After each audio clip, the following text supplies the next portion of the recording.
أعوذ بالله من الشيطان الرجيم.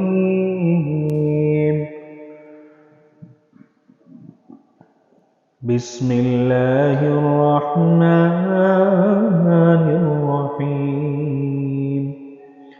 الرحمن علم القرآن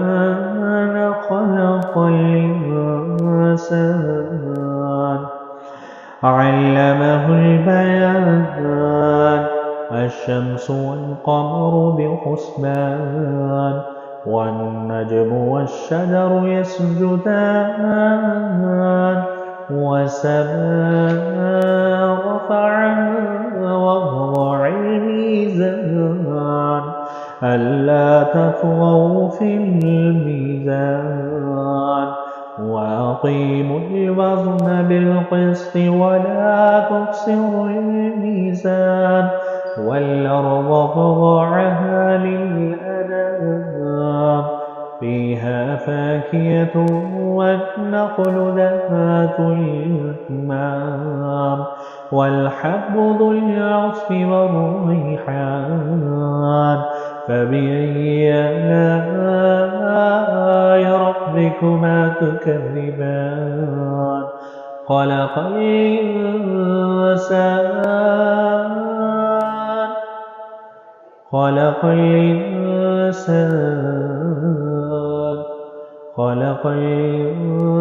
الإنسان من صلصال كالفخار وخلق الجان من مارج من نار فبأي آلاء ربكما تكذبان رب المشرقين ورب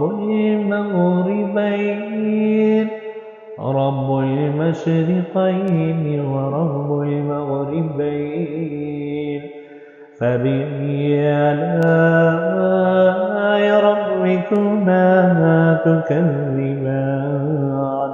مرج البحرين يلتقيان بينهما برزخ لا يبغيان فبأي آلاء ربكما تكذبان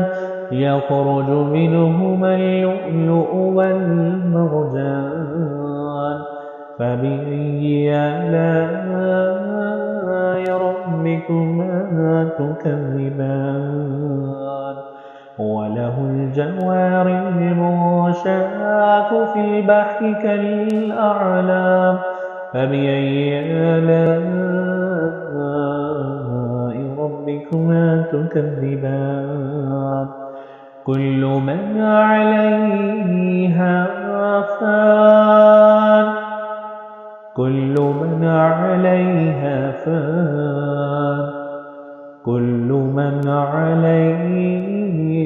فان ويبقى وجه ربك ذو الجلال والإكرام فبأي آلاء ربكما تكذبان صدق الله العظيم.